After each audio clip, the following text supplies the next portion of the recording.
Hello guys, இது Monday எடுத்த vlog மக்களே.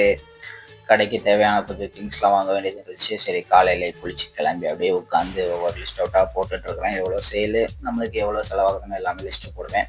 அப்புறம் கடைக்கு வாங்க வேண்டிய லிஸ்ட்டெல்லாம் பாருங்கள், இதெல்லாம் வாங்கணும். சரின்ட்டு கிளம்பியாச்சு. சரி, ஃபஸ்ட்டு ஃபிஷ் மார்க்கெட்டு போகலான்ட்டு ராமன்முதல் மார்க்கெட்டு தான் போனேன். ஏன்னா மீன் வாங்கி ரொம்ப நாள் ஆச்சு. சரின்ட்டு மீன்லாம் பார்த்துக்கிட்டு நமக்கு தேவையான மீன்லாம் வாங்கிக்கிட்டு நேராக என்ன பண்ணிட்டோம், க்ளீன் பண்ண கொடுத்துட்டோம். இப்போ பார்த்தீங்கன்னா க்ளீன் பண்ணுறதுக்கு ரொம்ப அதிகமான காசு தான். சரி, பரவாயில்ல, இருந்தாலும் க்ளீன் பண்ணி தானே ஆகணும் இந்த மாதிரி மீன்லாம் அப்படின்ட்டு ஒவ்வொரு மீனாக கொடுத்தாச்சு. ஏன்னா நம்ம கிட்டத்தட்ட ஒரு 4 வெரைட்டியான மீன் வாங்கியிருக்கிறோம். சரின்னு எல்லாமே கொடுத்துக்கிட்டு அவருக்கு அமௌண்ட்டையும் பே பண்ணிட்டு அப்படியே நேராக காய்கறி கடைக்கு போயிட்டோம். காய்கறி கடைக்கு போய்ட்டு தேவையானதெல்லாம் எடுத்துக்கிட்டு அப்புறம் என்ன ரொம்ப டயர்டாக இருக்குது மக்களே. ஏன்னா நேற்று நைட்டு ஒழுங்காக தூங்கலை.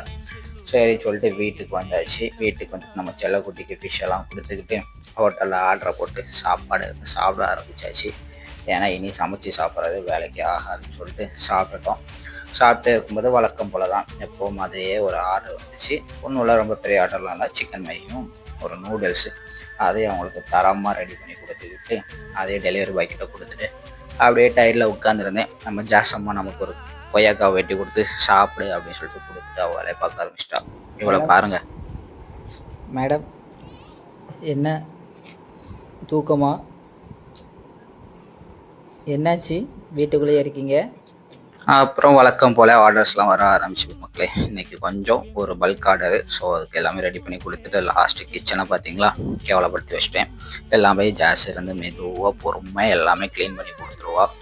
அதுக்கப்புறமா நைட்டு சாப்பாடு பார்த்திங்கன்னா நார்மலாக ரைஸு, எக்கு, அப்புறம் ஃபிஷ் வாங்கிட்டு வந்தோம்ல அதெல்லாம் வச்சு செமையாக சாப்பிட்டாச்சு. இருந்தாலும் சாப்பிடும்போதே கொஞ்சம் டயர்டாக தூக்கமாக வர மாதிரியே தான் இருந்துச்சு. சரி, என்ன பண்ண, சாப்பிடாமல் தூங்கக்கூடாதுன்னு சொல்லிட்டு அப்படியே தூக்கத்தை போடுறதுக்காக மெதுவாக சாப்பிட்டுக்கிட்டே டெய்லி ரொட்டீன்லாம் முடிச்சுட்டு நானும் தூங்க போயிட்டேன் மக்களே. சப்போர்ட் பண்ணுங்கள்.